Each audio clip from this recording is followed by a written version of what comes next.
এক তরুণ পাদ্রীর পোস্টিং হয় তার বাড়ি থেকে অনেক দূরের একটা চার্চে। নতুন এই চার্চে এসে সে কিছুদিনের মধ্যে একটা খুনের মামলায় জড়িয়ে পড়ে। কিন্তু তার চেয়েও বড় রহস্য হলো, যাকে খুনের দায়ে সে ফেঁসে যায় সে আবারও জীবিত হয়ে ওঠে। মরা মানুষ জীবিত হয়ে উঠেছে, ব্যাপারটা কত ভয়ানক চিন্তা করো। এখন প্রশ্ন হচ্ছে, এই খুনের দায় থেকে সে কিভাবে নির্দোষ প্রমাণিত হবে? এই সব প্রশ্নের উত্তর দিতে হাজির হলাম বিখ্যাত সিরিজ নাইভস আউটের আরেকটা সিকুয়েল ওয়েক আপ ডেড ম্যানের এক্সপ্লেনেশন নিয়ে। তো চলো আর কথা না বাড়িয়ে শুরু করা যাক আজকের মুভি এক্সপ্লেনেশন। মুভির শুরুতে আমরা জুড নামের একজন তরুণ পাদ্রীকে দেখতে পাই। জুড একটা চার্চে বসে কিছু সিনিয়র ফাদারের সামনে কনফেস করছিল, কারণ কিছুদিন আগে সে চার্চের এক তরুণ পাদ্রীর সাথে ঝগড়া করে তাকে ঘুষি মেরেছে। অপরাধ স্বীকার করার পর চার্চের বিশপ ল্যাংস্ট্রম তাকে একটা শাস্তি দেয়, কিন্তু এই শাস্তিটা যেন জুডের জন্য একটা শাপে বর ছিল, কারণ শাস্তি স্বরূপ তাকে নিউ ইয়র্কের গ্রাম্য এলাকার একটা চার্চের অ্যাসিস্ট্যান্ট ফাদার হিসেবে নিয়োগ দেওয়া হয়। মানে এ যেন শাস্তি দিতে গিয়ে উল্টো প্রমোশন দেওয়া। জুড আগে থেকেই মনে মনে ফাদার হতে চাইতো, তাই এই শাস্তি পেয়ে স্যাড হওয়ার বদলে সে উল্টো খুশি মনে তা মেনে নেয়। তারপর সে নিজের সবকিছু গুছিয়ে রওনা হয় নতুন চার্চে। চার্চে গিয়েই প্রথমে তার দেখা হয় ফাদার জেফারসন উইকসের সাথে। উইকসকে প্রথম দেখাতেই একজন রুড আর বদরাগী লোক মনে হয়, কারণ শুরুতেই সে জিজ্ঞেস করে, তুমি কি আমার চার্চ কেড়ে নিতে এসেছো? জবাবে জুড বলে যে সে স্রেফ চার্চের কাজের জন্য তাকে সাহায্য করতে এসেছে। তখন উইকস তাকে বলে, বেশ, তাহলে আজ থেকে আমাকে বস বলেই ডাকবে। এরপর জুড ধীরে ধীরে নতুন চার্চের সাথে মানিয়ে নিতে শুরু করে। এই চার্চে খুব বেশি মানুষজন ছিল না। মার্থা নামের এক মহিলাই খাবার দাবার থেকে শুরু করে গৃহস্থলীর সব কাজ দেখাশোনা করত। চার্চের বাগান, আঙিনা এবং বাইরের সবকিছু রক্ষণাবেক্ষণ করত গ্রাউন্ড স্কিপার স্যামসন। অন্যদিকে ফাদার উইকস আর জুড মিলে সব ধর্মীয় কাজ ম্যানেজ করতে থাকে। কাজের ফাঁকে উইকস মাঝে মাঝে জুডকে নিজের কনফেশন দিত। এই কনফেশনগুলোতে সে এমন সব কাজের কথা বলতো যা অত্যন্ত অদ্ভুত। একজন ফাদারের জন্য এই কাজগুলো একেবারে নিষিদ্ধ। ফলে দিনে দিনে জুডের কাছে ফাদার উইকস একটা অদ্ভুত ক্যারেক্টার হয়ে ওঠে। উইকস কিন্তু এই চার্চটিকে বংশানুক্রমে পরিচালনা করে আসছে। অনেক বছর আগে তার দাদা এই চার্চটি প্রতিষ্ঠা করেছিল। চার্চের বাইরে তার দাদার সমাধিও রয়েছে। জুড এই সব কিছু জেনে আরো বেশি কৌতূহলী হয়ে ওঠে। সে ধীরে ধীরে উইকসের ব্যাপারে আরো অনেক কিছু জানতে শুরু করে। মার্থার কাছ থেকে ফাদার উইকসের পুরাতন ইতিহাসের প্রায় সবটা সে জেনে ফেলে। আজ থেকে 50 বছর আগের কথা। মার্থা তখন অনেকটা ছোট ছিল। সে সবেমাত্র এই চার্চে একজন তরুণ পরিচারিকা হিসেবে জয়েন করেছে। সেই সময়টা উইকসের বাবা গ্রেস নামের এক উচ্ছৃঙ্খল তরুণীকে অল্প বয়সে বিয়ে করে। এর 1 বছরের মধ্যে তাদের সন্তানও জন্ম নেয়। তখন ফাদার উইকসের দাদা প্র্যান্টিন গ্রেসকে তার চার্চে আশ্রয় দেয়, কিন্তু এর কিছুদিন পরেই উইকসের বাবা মারা যায়। চার্চে আশ্রয় দেওয়ার সময় প্যান্টিস গ্রেসকে সম্পত্তির উত্তরাধিকারী করার প্রতিশ্রুতি দিয়েছিল, কিন্তু উইকসের বাবার মৃত্যুর সময় তিনি একটা কানাকড়িও রেখে যায়নি। ফলে গ্রেস তার কাছ থেকে কাজকলাটাও পায় না, আর তাই তার মনে ভীষণ রাগ ওঠে। একদিন রাতের রেগে পাগল হয়ে সে চার্চের ভিতরে অনেক ভাঙচুর করে। পুরো চার্চটাকে সে প্রায় লণ্ডভণ্ড করে ফেলে। তখন মার্থা তাকে সান্ত্বনা দিতে গিয়েছিল, কিন্তু সে উল্টো মার্থাকে পাগলের মতো মারধর করতে থাকে। তবে সময় মতো প্র্যান্টিস এবং তার লোকেরা এসে তাকে সরিয়ে নেয়। এর কিছুদিন পর গ্রেস চার্চের ভিতরে বন্দি অবস্থায় দিন কাটায়। তবে একদিন সে চার্চের উপরতলা থেকে লাফিয়ে পড়ে আত্মহত্যা করে। অর্থাৎ এভাবেই বাবা মা হারিয়ে উইকসের শৈশব খুব একটা সুখের ছিল না। কিন্তু এই চার্চের অনেক করুণ ইতিহাস থাকা সত্ত্বেও অনেকে এখানে প্রার্থনা করতে আসতো। এর ভিতরে বেশ কিছু লোকের সাথে জুডের পরিচয় হয়। তাদের মধ্যে রয়েছে উইকসের অ্যাটর্নি ভেরা, তার ভাই সাই, সায়েন্স ফিকশন রাইটার রস, বেহালাবাদক সিমন এবং ডক্টর নেট। তারা প্রত্যেকেই নিয়মিত এই চার্চে এসে ফাদার উইকসের স্পিচ শুনত, কিন্তু তাদের অনেকেই আবার বক্তৃতার মাঝপথে চার্চ হল থেকে উঠে চলে যেত, কারণ উইকস এমন সব স্পিচ দেয় যা মোটে একজন ফাদারের সাথে মেলে না। ছোটবেলা থেকেই মায়ের উপরে তার প্রচন্ড রাগ ছিল, আর সেই রাগটাকেই সে বারবার সবার সামনে তুলে ধরত। এছাড়া তার বক্তব্যে বিভিন্ন গালাগালি এবং ঘৃণিত সব শব্দ দিয়ে ভরা ছিল, কিন্তু তবুও এই লোকগুলো তার স্পিচ শোনার জন্যই চার্চে আসতো। এমনকি তার প্রভাবে তারা নিজেরাও টক্সিক হয়ে ওঠে। অন্যদিকে জুড এসব দেখতে দেখতে একসময় বিরক্ত হয়ে পড়ে, তাই সে একদিন চার্চের মেম্বারদের একটা প্রেয়ার মিটিং এর জন্য ডেকে আনে। কিন্তু তারা সবাই মিটিং এ আসলেও কেউ জুডের কথায় তেমন গুরুত্ব দেয় না। জুড তাদের কাছে উইকসের টক্সিক দিকগুলো তুলে ধরতে চেয়েছিল, কারণ সে এই চার্চটাকে বিশুদ্ধ করে তুলতে চায়, কিন্তু কেউই তাকে ন্যূনতম সাপোর্ট দেয়নি। উল্টো ফাদারের ভয়ে তারা এই সিক্রেট মিটিং নিয়েই ভয় পাচ্ছিল। তার উপর মার্থা উইক্সকে এই মিটিংটার কথা জানিয়ে দেয়। তখন মেম্বাররাও জুডের কথায় কর্ণপাত না করে সেখান থেকে চলে আসে, আর মার্থা তাকে বলে দেয় যে উইক্সের বিরুদ্ধে ষড়যন্ত্র করে কোনো লাভ হবে না। মানে সে ভাবছিল যে জুড হয়তো এই চার্চ দখল করে নিতে চাইছে। এই মিটিংটার পরে ফাদার আর জুডে একে অপরের মুখোমুখি হয়। তখন উইক্স তাকে আগের মতোই অদ্ভুত সব কনফেশন শোনাতে থাকে, কিন্তু এবার জুডে সব ধৈর্য ভেঙে যায়। সে উইক্সের মুখের উপরে বলে দেয় যে এইসব শুনতে শুনতে সে বিরক্ত। তার মতে উইক্সের মধ্যে ফাদার হওয়ার কোনো যোগ্যতাই নেই। তার এমন টক্সিক চর্চা মেম্বারদেরকেও টক্সিক করে দিচ্ছে। সে তাদের কাছে যীশু খ্রিস্টের শান্তিবাণী প্রচার না করে উল্টো সবাইকে রাগিয়ে তুলছে।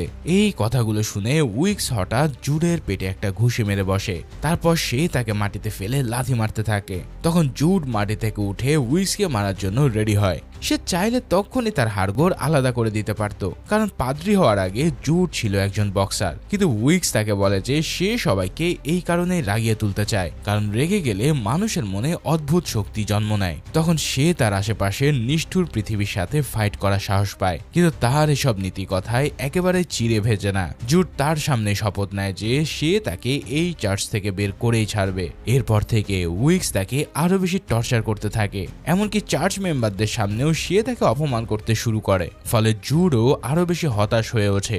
একদিন প্রেয়ার মিটিং এর সময় জুড হঠাৎ করেই তার রুমে ঢুকে যায়। উইক্স তাকে দেখা মাত্রই তার দিকে একটা বই ছুঁড়ে মারে। ফলে মনে হতাশা নিয়ে এক রাতে জুড একটা বারে গিয়ে প্রচুর ড্রিঙ্কস করে। এরপর ড্রাঙ্ক অবস্থায় সে একটা ডেভিল ল্যাম্প দেখতে পায়।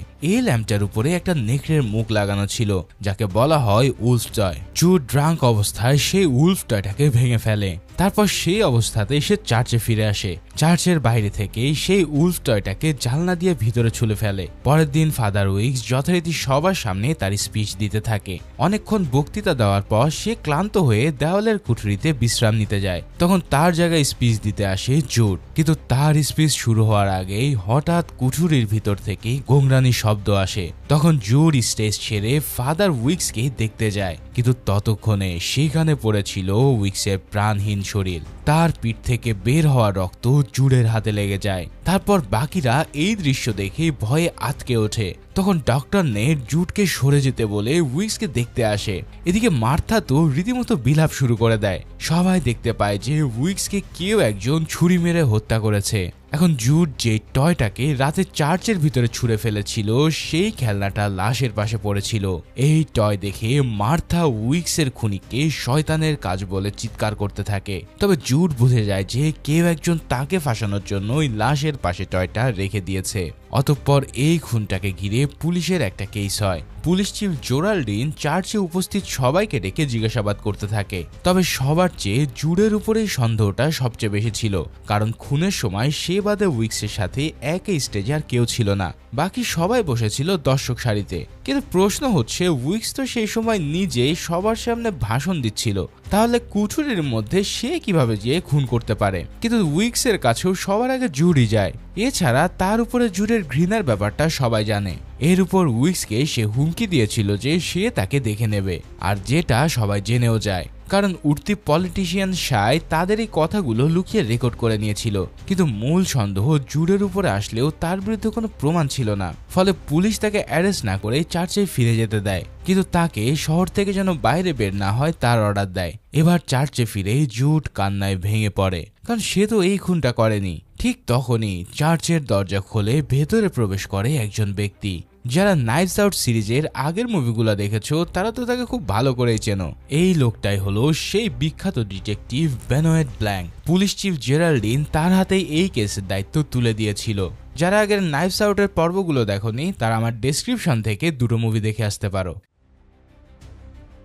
আচ্ছা, এক্সপ্লেনের এই পর্যায়ে পরিচয় করিয়ে দিচ্ছি এমন একটা অ্যাপের সাথে যার অফিসিয়াল পার্টনার সিরিয়া ও পিএসজি। এই অ্যাপে তুমি ক্রিকেট, ফুটবল, টেনিস সহ সকল লাইভ ম্যাচের রিয়েল টাইম আপডেট এবং ম্যাচ অ্যানালাইসিস করে পেতে পারো আকর্ষণীয় গেজেট ও অন্যান্য সুবিধা। তাই যদি এখানে নতুন ইউজার হিসেবে রেজিস্ট্রেশন করার সময় আমার স্ক্রিনে দেওয়া কোড ব্যবহার করো তাহলে সুযোগ থাকছে বোনাসের। এছাড়াও এই অ্যাপে নগদ বা বিকাশের মাধ্যমে ব্যালেন্স উত্তোলন সহজ। তাই বিস্তারিত নির্দেশনা দেখার জন্য নিচের পিন কমেন্ট দেখে আসতে পারো। যাই হোক, সে সেই প্রথমেই জুটকে কিছু সান্ত্বনা দেয়। তারপর সে জুটকে বলে যে তাকে দেখে কোনোভাবেই তার খুনি মনে হয় না, কারণ তার চেহারার এক্সপ্রেশনই বলে দিচ্ছে যে সেই খুনটা করেনি। আর ব্ল্যাঙ্ক তাকে কথা দেয় যে যদি সে তাদেরকে সাহায্য করে তবে শীঘ্রই আসল খুনিকে ধরার মাধ্যমে তার উপর থেকে সব সন্দেহ সরে যাবে। তারপর তাকে নিয়ে ব্ল্যাঙ্ক উইক্সের বডি দেখতে যায়, কিন্তু বডি দেখে জুট তা সহ্য করতে পারে না। তখন ব্ল্যাঙ্ক তাকে নিয়ে সেই বারে যায় যেখানে সে ড্রিঙ্কস করেছিল। এবার সেখানে তারা সেই ভাঙা ল্যাম্পটিকে খুঁজে পায়। এই ল্যাম্প থেকে জুড উলফ টয়টি খুলে নিয়েছিল।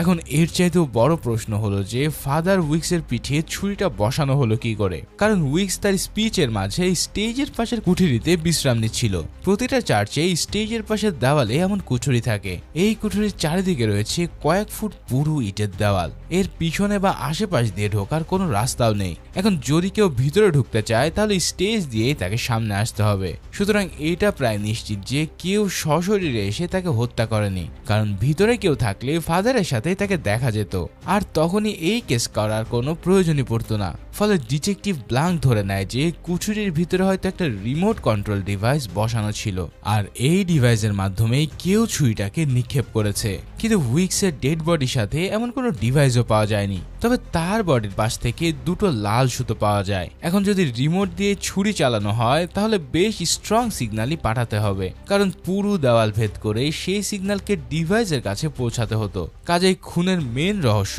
আরো বেশি ধোঁয়াশায় ভরে যায়। ডিটেকটিভ ব্ল্যাঙ্ক নিজেও এই রহস্যের সমাধান করতে বেশ দোটানায় পড়ে যাচ্ছে। এদিকে ইনভেস্টিগেশনের মাঝপথেই মার্থা এসে সবাইকে চার্চ থেকে বেরিয়ে যেতে বলে, কারণ ক্রাইম ইনভেস্টিগেশন করার ফলে চার্চের পবিত্রতা নাকি নষ্ট হচ্ছে। জুড তখন তাকে চার্চের বাইরে রেখে আসে। তখন মার্থাও তাকে চার্চ থেকে বেরিয়ে যেতে বলে, কারণ শুরু থেকেই জুডকেই খুনি মনে করে আসছিল সে। এখন জুডের মেজাজ ধরে রাখতে না পেরে তার হাতে একটা ঘুষি বসিয়ে দেয়। এরপর সে চলে যায় চার্চের গ্রাউন্ডস কিপার স্যামসনের রুমে। সেখানে গিয়ে সে পাঞ্চিং ব্যাগের উপর তার রাগ ঝাড়তে থাকে। এরপর ব্ল্যাঙ্ক জুডকে নিয়ে খুনের সময়কার সিসিটিভি ফুটেজ চেক করে দেখে, আর সেই ফুটেজে তারা 1.5 মিনিটের মতন একটা গ্লিচ খুঁজে পায়। এর অর্থ হলো রিমোট কন্ট্রোল সিগন্যালই সিসিটিভি ফুটেজকে ইন্টারফেয়ার করেছে, অর্থাৎ খুনি খুব সূক্ষ্মভাবে তার প্রতিটা পদক্ষেপ সাজিয়ে নিয়েছিল। এখন এই রহস্যের সমাধান যে এতটা জটিল হবে না সেটা ব্ল্যাঙ্ক নিজেও বুঝতে পারছিল, তাই সে সবাইকে গুড নাইট জানিয়ে ঘুমিয়ে পড়তে বলে। তারপর সে নিজে ড্রাইভ করে জুডকে চার্চে নিয়ে আসে। যাত্রাপথে সে তাকে বলে যে আমি এই কেসে একটা মিসিং পিস দেখতে পাচ্ছি, আর এই পিসটা খুঁজতে তোমার সাহায্য করা দরকার। যদি সেটা খুঁজে দিতে পারো তবে এই কেস থেকে তোমার মুক্তি পাওয়া আরো সহজ হবে। তখন জুড শুরু থেকে যা যা ঘটেছিল তার সবকিছু একটা কাগজে লেখে। এই খুনের সাথে সম্পর্কিত সমস্ত ব্যক্তির ডিটেলসও সে লিখে দেয়। তবে সম্পূর্ণ লেখার একটা জায়গায় এসে ব্ল্যাঙ্কের চোখ আটকে যায়, আর এই লেখাটার উপরে হঠাৎ সে জুডের উপরে রেগে বসে, কারণ ফাদার উইক্স আসলে একজন মাতাল ব্যক্তি ছিল। সেই স্পিচ দেওয়ার মাঝে কুঠুরিতে ঢোকার পর মদ খাচ্ছিল। আসলে কুঠুরির মধ্যে থাকা একটা ব্রোকার বক্সে মদের ফ্লাক্স রাখা ছিল। মদ পান করার মাঝেই কেউ একজন তাকে শেষ করে দেয়। জুড যখন তার লাশের পাশে গিয়েছিল তখন সে ওই ফ্লাক্সটি দেখতে পায়। এরপর সে চার্চের সম্মান রক্ষার্থে সবার আগে ফ্লাক্সটা লুকিয়ে নিয়েছিল, কিন্তু এত গুরুত্বপূর্ণ এভিডেন্স লুকানোর ফলে ব্ল্যাঙ্কের ভীষণ রাগ হয়। তার উপর বোতলটাকে এখন সে আর খুঁজে পাচ্ছে না। জুডের রুম থেকে কেউ একজন সেটাকে চুরি করে নিয়েছে, অর্থাৎ সব দিক থেকেই তার মারা খাওয়ার বন্দোবস্তা রেডি ছিল। এদিকে খুনের পরের দিন খ্রিস্টানদের রীতিতে ফাদার উইক্সের ফিউনারেল অনুষ্ঠিত হয়। উইক্সকে কফিনে করে সমাধি ক্ষেত্রে নিয়ে যাওয়ার আগে মার্থা তার কানের কাছে ফিসফিস করে কি যেন বলতে থাকে। তার বিশ্বাস ছিল যে উইক্স আবারও মৃত অবস্থা থেকে পুনর্জীবিত হয়ে আসবে। অতঃপর তার বডিকে কফিনে রেখে চার্চের বাইরে সমাধিতে নিয়ে যাওয়া হয়। সেখানে তার দাদার পুরাতন কবরের পাশেই তাকে সমাধিস্থ করা হয়। এই সব কিছু সাই তার ফোনে রেকর্ড করছিল, কারণ তার অভ্যাস ছিল সবকিছু রেকর্ড করা। তবে ব্ল্যাঙ্ক এই ভিডিওগুলো থেকে তেমন কোনো সন্দেহজনক কিছু পায় না। এরপর সে জুডের সাথে নিয়ে চার্চ মেম্বারদের একটা রুমে ডেকে নেয়। ফাদার উইক্স যেদিন জুডের দিকে বই নিক্ষেপ করেছিল সেদিন সবার সাথে সে একটা সিক্রেট মিটিং এ ছিল, কিন্তু এই মিটিং এর ভিডিও ফুটেজটা কেউ ব্ল্যাঙ্কে দেখাতে চায়নি। তবে ব্ল্যাঙ্ক সবাইকে রুমের ভিতরে আটকে রেখে সায়ের কাছ থেকে ফুটেজটা নিয়ে নেয়। তারপর সে ওই ভিডিও ফুটেজটা দেখতে থাকে। সেদিন আসলে ফাদার উইক্স নয়, বরঞ্চ ভেরা তাদের সবাইকে ডেকেছিল। আর সেই মিটিং এ সবার সামনে যেটা রিভিল করা হয় তা দেখে সবার চোখ কপালে উঠে যায়। এতদিন ধরে ভেরা সাইকে তার ভাইয়ের মতন করে বড় করে তুলেছিল, কারণ ছোটবেলায় তার বাবা বাবা তাকে রাস্তা থেকে কুড়িয়ে এনে পরিবারে আশ্রয় দেয়। তখন ভেরাও কোনো প্রশ্ন না করে তাকে নিজের ভাই হিসেবে মেনে নেয়। এরপর এত বছর ধরে সে তাকে ভাইয়ের মতো করে বড় করে তোলে। তবে হঠাৎ একদিন সে তার এক কলিগ থেকে একটা শকিং নিউজ পায়। ফাদার উইকস সেই অ্যাডভোকেটের মাধ্যমে একটা অ্যাপ্লিকেশন করেছিল, আর সেই অ্যাপ্লিকেশনটা ছিল সাইকে লিগ্যালি তার সন্তান হিসেবে পরিচয় দেওয়ার আবেদনপত্র। ভেরা সেই কলিগ কন্ট্রাক্ট ডিটেলস যাচাই করার জন্য তার সাথে যোগাযোগ করে, কারণ সে জানতো যে উইকস সরাসরি ভেরার একজন ক্লায়েন্ট। কিন্তু এটা করতে গিয়ে ভেরা এই সিক্রেটটা জেনে যায়। এর পরের দিনই সে চার্চের সব মেম্বারদেরকে ডেকে সবার সামনে সত্যটা রিভিল করে। তবে সাই এই কথা শুনে তেমন কোনো রিয়াকশনই দেয় না। উইকসও সবাইকে বলে যে সে অনেক আগেই এক মহিলাকে বিয়ে করেছিল।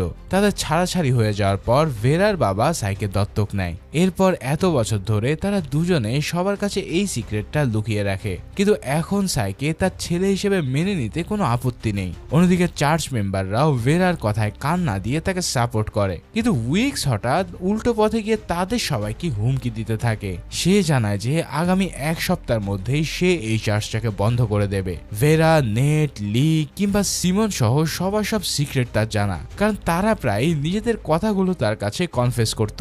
কাজেই সে চাইলে তাদের সকলকে রাস্তায় নামিয়ে আনতে পারে। ঠিক এই মিটিং এর মাঝখানে জুড এখানে এসে ঢুকে পড়েছিল, আর উইকস সেই মুহূর্তেই তার দিকে বই ছুড়ে মারে। এখন এই মিটিংটার পর সবাই উইকসের ভয় একদম তটস্থ ছিল, তাই কেউ তার বিরুদ্ধে কোনো উচ্চবাচ্যও করেনি। এদিকে সাই কিন্তু এত কিছুর পরও বেশ রিল্যাক্স মুডে আছে। এর কারণ জিজ্ঞেস করলে সে জানায় যে সেদিন সকালে সে উইকসের সাথে দেখা করতে গিয়েছিল, কারণ মিটিং ডাকার আগে ভেরা তাকে সত্যটা জানিয়ে দেয়। উইকসের মুখোমুখি হওয়ার পর সে তাকে সন্তান হিসেবে আপন করে নেয়। তারপর উইকস তাকে জানায় যে তার দাদা প্রেন্টিসের রেখে যাওয়া গুপ্তধন সে পেয়ে গেছে। এই চার্চকে ঘিরে অনেক আগে থেকে এমন একটা গুপ্তধনের কথা প্রচলিত আছে। প্রেন্টিস উইকসের মাকে এই গুপ্তধনের কিছু অংশ দেবে বলে প্রমিস করেছিল, কিন্তু পরে সে তাকে একটা কানাকড়িও দেয়নি। তবে কিছুদিন আগে উইকস এই গুপ্তধন পেয়ে গেছে। তার উদ্দেশ্য ছিল এই চার্চটাকে বন্ধ করে দিয়ে গুপ্তধন নিয়ে কোথাও চলে যাওয়ার। এরপর সে বাকি জীবনটা সাইয়ের সাথে আরাম করে কাটাবে। কিন্তু এর বদলে সাই তাকে সম্পূর্ণ ভিন্ন একটা আইডিয়া দেয়। সে তার পলিটিক্যাল ক্যাম্পেইনের ফান্ডিং এই গুপ্তধন থেকে করতে চায়। এরপর তারা গুপ্তধন থেকে প্রাপ্ত অর্থ কাজে লাগিয়ে ক্ষমতাধর রাজনীতিবিদে পরিণত হবে। তবে এর জন্য চার্চ মেম্বারদের ভয় দেখিয়ে তার পক্ষে আনতে হবে, যাতে তারা যে কোনো মুহূর্তে তার পাশে থাকতে বাধ্য হয়। আর ঠিক এই কারণে তার কথায় উইকস সবাইকে ভয় দেখিয়েছিল। এখন উইকসের মৃত্যুর পর সাই সেই গুপ্তধন খোঁজার অনেক চেষ্টা করে, কিন্তু চার্চের কোথাও সে কিছুই খুঁজে পায়নি। উইকসও এই গুপ্তধন সম্পর্কে তাকে কিছুই বলেনি বা লিখেও যায়নি। শুধুমাত্র তার অনেক ফাইলপত্রের মধ্যে একটা ওয়ার্ডই লেখা ছিল, আর সেটা হলো ইভাস অ্যাপল। অর্থাৎ ফাদার হয়তো খ্রিস্টান ধর্মের প্রথম নারী ইভের আপেল খাওয়ার ঘটনাটাকেই বোঝাচ্ছিল।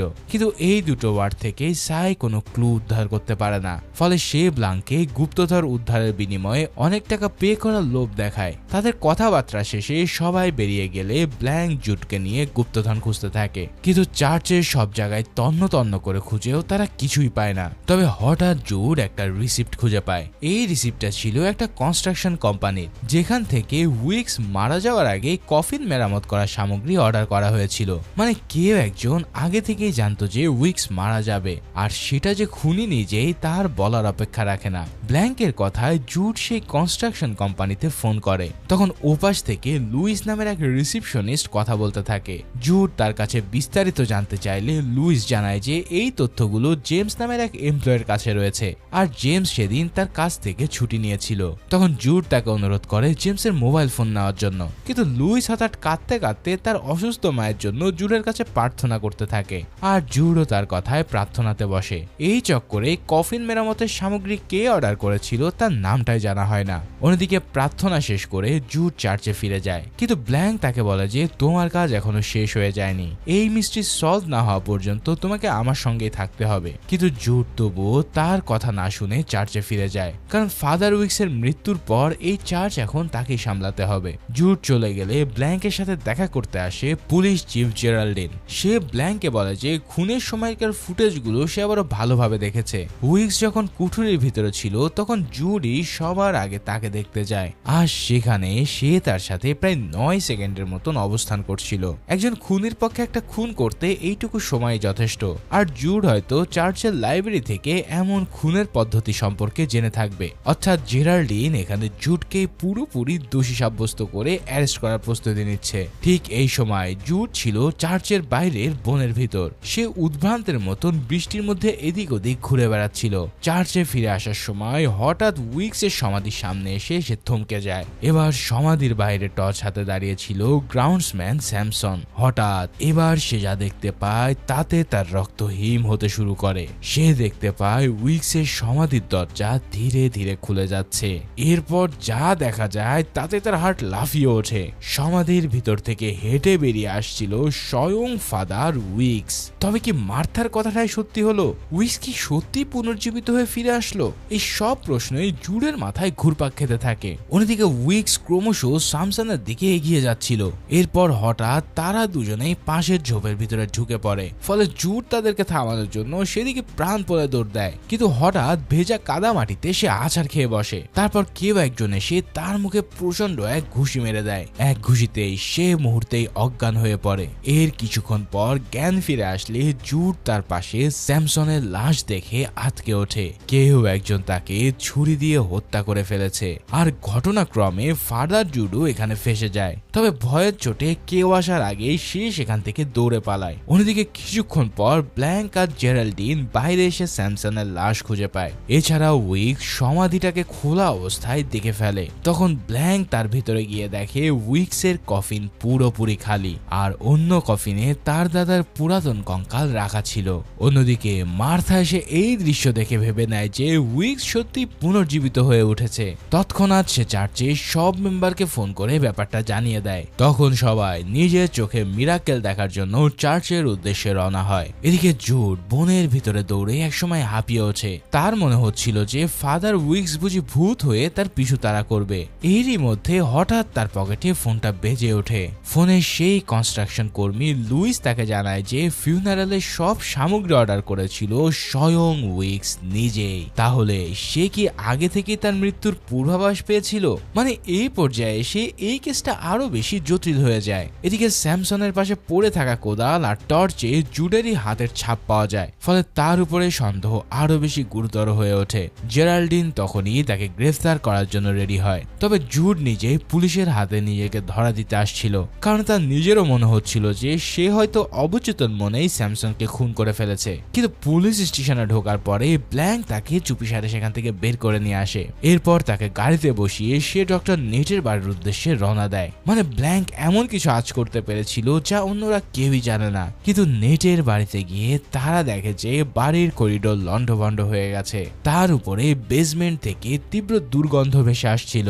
এরপর তারা নিচে নেমে যা দেখতে পায় তাতে তোমার গাও গুলি আসতে বাধ্য হবে। বেসমেন্টের মাঝে এক টবে উপুর করে রাখা ছিল ফাদার উইক্সের বডি। তার হাত ডোবানো ছিল ড্রামে রাখা অ্যাসিডের ভিতর। আর সেই অ্যাসিড বের করে নিতে নিচ থেকে বেরিয়ে যায় আর একটা গলিত কঙ্কাল। সেই কঙ্কালের গলাকে ফাদার উইক্স তারই দুহাত ধরে চেপে ধরেছিল, যার ফলে তার হাত সহ কঙ্কালটির দেহ অ্যাসিডে পুরোপুরি গলে যায়। ভাইরে ভাই, এই লেভেলের ডিস্টার্বিং সিন আমি খুব কমই দেখেছি। মানে কেউ একজন এমন ভাবে সবকিছু সাজিয়েছে যাতে মনে হয় উইক্স নিজে নেটকে গলা চিপে অ্যাসিডে চুবিয়ে মেরেছে। এখন যেই বডি পুরোপুরি গলে গেছে সেটা যে নেটে তা বুঝতে ব্ল্যাঙ্কের কোনো সমস্যাই হয় না। কিন্তু নেটের সাথে এই কেসের সম্পর্কটা কি, আর ব্ল্যাঙ্ক কেন হঠাৎ তাড়াহুড়ো করে তার ঘরে আসতে চেয়েছে?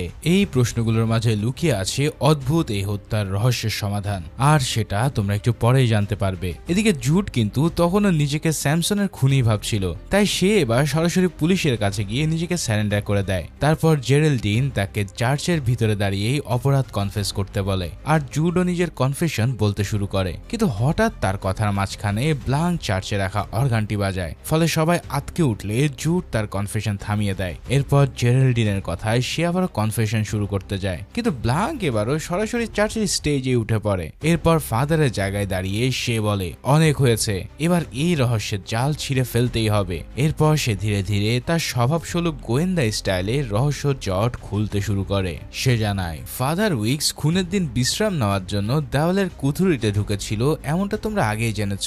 এখন সেই সেই কুঠুরির ব্রেকার বক্সে যে মদের ফ্লাক্স রাখা ছিল তাতে মেশানো ছিল অজ্ঞান করার ওষুধ। এই মদ পান করার সাথে সাথে উইক অজ্ঞান হয়ে পড়ে। তার পরিহিত পোশাকে আগে থেকে ডেভিল ল্যাম্পের থাকা উলফ টয়টি সেলাই করা ছিল, তবে এই উলফ টয়টায় জুড়ে ভেঙে ফেলায় সেই টয় ছিল না, বরঞ্চ হুবহু একই দেখতে আর একটা ল্যাম্প থেকে টয়টা চুরি করা হয়েছিল।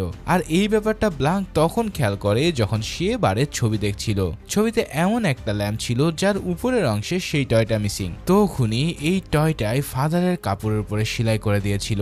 টয়ের মধ্যে দারুণ টেকনিকের সাহায্যে রাখা হয় নকল রক্ত, আর ফাদার উইকস অজ্ঞান হওয়ার পরপরই রিমোটের সাহায্যে টয় খুলে রক্ত ছড়িয়ে দেওয়া হয়। এবার জুড সে নকল রক্ত দেখে ভাবে যে উইক মারা গেছে, কিন্তু আসলে সে তখনও স্রেফ অজ্ঞান অবস্থাতেই ছিল। অন্ধকারে তার পিছনে থাকা বস্তুটিকে জুড ভালো করে খেয়াল করতে পারেনি। সবাই সেই জিনিসটাকে ছুরি মনে করলেও আসলে ওটা তার পিঠে লাগানো ছিল। এরপর নেট হঠাৎ জুডকে কোনো কিছু টাচ না করে সরে যেতে বলে। তারপর সে নিজের রুমাল হাতে ছুরিটা বের করার অভিনয় করে, কিন্তু অদতে মার্থার চিৎকারে সবার মনোযোগ তখন সরে গিয়েছিল। আর সেই ফাঁকে নেট উলফ টয়টিকে সরিয়ে নেয়, আর তার বদলে সে উইক্সের পিঠে ছুরি ঢুকিয়ে দেয়। সে জানতো যে জুড বার থেকে একটা উলফ টয় নিয়ে এসেছিল, কারণ সেই সময়টায় ওই বারে সে উপস্থিত ছিল। তাই সে অন্য একটা টয় ব্যবহার করে ব্যাপারটা এমন ভাবে সাজায় যাতে জুডের উপরে সব সন্দেহ আসে। আসল টয়টা জুডের চার্চের ভিতরে ছুড়ে দিলেও পরবর্তীতে কেউ সেটা খুঁজে পায়নি। এখন প্রশ্ন হলো, নেট যদি উইক্সকে মেরে থাকে তাহলে তাকে কে মারলো, আর ফাদার উইক্সের সমাধি থেকে পুনর্জীবিত হওয়ার রহস্যটাই বাকি। এই পর্যায়ে এসে ঠিক এই প্রশ্নই সবার মনে ঘুরপাক খাচ্ছে, কিন্তু ব্ল্যাঙ্ক রহস্যের বাকি অংশটা বলতে গিয়েই হঠাৎ করে থেমে যায়। সে সবাইকে বলে যে উইক্সের পুনর্জীবিত হওয়ার কোনো ব্যাখ্যা তার কাছে নেই। এই কথা শুনে সাই যেন আকাশে চাঁদ হাতে পায়, কারণ এখন সে তার ইলেকশন ক্যাম্পিং এ এই স্টোরিটা কাজে লাগাবে। অন্যদিকে সাইফাই রাইটার রসও নিজের নতুন উপন্যাসে বাস্তবধর্মী প্লট পেয়ে যায়, কিন্তু বাকিরা তখনও ব্যাপারটা হজম করতে পারছিল না। দুনিয়ার সবচেয়ে বড় ডিটেকটিভ কিনা শেষমেশ এভাবে আটকে গেল। জারাল্ডিন সবাইকে বের করে দিয়ে বারবার তাকে জিজ্ঞেস করতে থাকে আসল সত্যটা কি। ঠিক সেই সময় সেখানে এসে হাজির হয় মার্থা। এরপর সবাইকে সাক্ষী রেখে সে জুডের সামনে কনফেশন দিতে চায়। আসলে ব্ল্যাঙ্ক জানতে পারে যে পুরো ঘটনার মূল কালপ্রিট হলো এই মার্থা, কিন্তু সে ধর্মীয় রীতি অনুযায়ী তাকে পাপ কমানোর জন্য একটা কনফেশনের সুযোগ দিতে চেয়েছিল।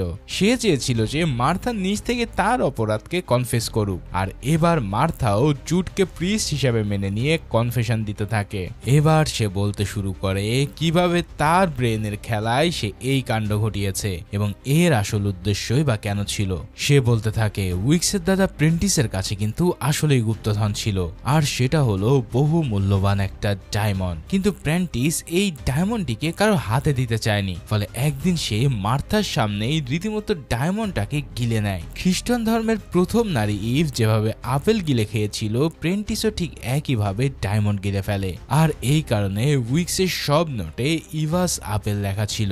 এরপর সেই ডায়মন্ড তার ডেড বডির সাথেই কবরে চলে যায়। এতদিন ধরে মার্থা এই সিক্রেট কাউকে বলেনি, তবে জুড তাকে চ্যালেঞ্জ দেওয়ার পর তার আসলে সেই সিক্রেট কনফেস করতে চায়, কিন্তু সে পরে বুঝতে পেরেছিল যে সে ভুল ফাদারের কাছে কনফেস করেছিল, আর তাই উইক্সও এই ডায়মন্ড নিয়ে চার্চ ছেড়ে পালিয়ে যেতে চাইতো। ঠিক এই কারণে সে সমাধি খোলার জন্য কনস্ট্রাকশন কোম্পানি থেকে কিছু ইকুইপমেন্ট অর্ডার করে। কিন্তু মার্থা এই ব্যাপারে এতটা নিশ্চিত হলো কি করে? আসলে সে যখন দেখলো যে উইক্স হঠাৎ চার্চ বন্ধ করার কথা বলছে, তখনই সে ব্যাপারটা আঁচ করতে পারে। এরপর কনস্ট্রাকশন কোম্পানিতে খোঁজ নিয়ে সে জানতে পারে যে উইক্স সব ইকুইপমেন্ট অর্ডার করেছে, ফলে তার সন্দেহ এবার বিশ্বাসে পরিণত হয়। কিন্তু মার্থা কিছুতেই এই ডায়মন্ড কারো হাতে যেতে দেবে না, কারণ তার মতাদর্শ অনুসারে এই ডায়মন্ড কারো হাতে গেলে চার্চের পবিত্রতা নষ্ট হবে। তাই চার্চকে রক্ষা করার জন্য মার্থা এক মাস্টার প্ল্যান সাজিয়ে ফেলে। প্রথমে সে নেটের কাছে গিয়ে সমস্ত প্ল্যান খুলে বলে।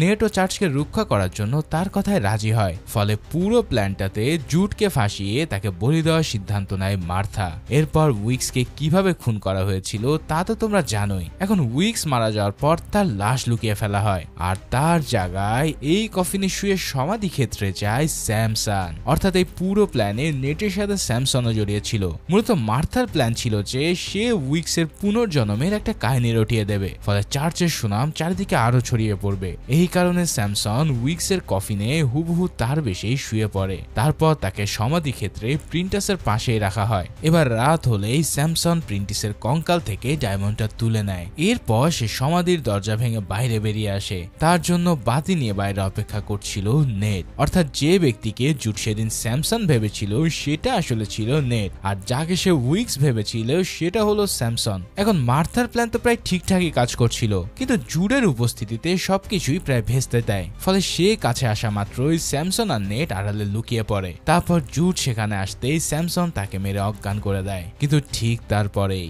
নেট স্যামসনের কোমর থেকে ছুরি তুলে তার বুকে বসিয়ে দেয়, কারণ সে এই ডায়মন্ডের লোভ সামলাতে পারেনি আর তাকে মেরে ডায়মন্ড নিয়ে সে ঘরে ফিরে আসে। এর পরপরই মার্থা সেখানে এসে স্যামসনকে মৃত অবস্থায় পেয়ে চোখে সর্ষে ফুল দেখে, কেননা স্যামসনের মৃত্যু তার তো প্ল্যানে ছিল না। এরপর সে নেটের সাথে দেখা করতে তার বাড়িতে যায়। সেখান থেকে নেটের কাছ থেকে তার ডায়মন্ড নেওয়ার কথা ছিল, কিন্তু মার্থা যে স্যামসনের মৃত্যু দেখে ফেলেছে সেটা নেট জানতো না। সে তাকে বলে যে সবকিছু প্ল্যান মোতাবেক ঠিকঠাকই হয়েছে, কিন্তু মার্থা তখন বলে আসল সত্যটা আমি জানি। আর নেটও তার কাছে রিভিল করে যে সে ইতিমধ্যেই তাকে একটা প্রাণঘাতী ওষুধ খাইয়ে ফেলেছে। আসলে মার্থার কফিতে সে আগে থেকে এই ওষুধটা মিশিয়ে রেখেছিল, কিন্তু নেট জানতো না যে পুরান চালের ভাতই বেশি বাড়ে। মার্থা কিন্তু ব্যাপারটা আগেই আন্দাজ করতে পেরেছিল, কেননা যে একবার বিশ্বাসঘাতকতা করে সে বারবার করবে। তাই সে কফি খাওয়ার আগেই ডায়মন্ডটি তার হাত থেকে এক মুহূর্তের জন্য ফেলে দেয়। নেট সেটাকে কুড়িয়ে নিতে গেলে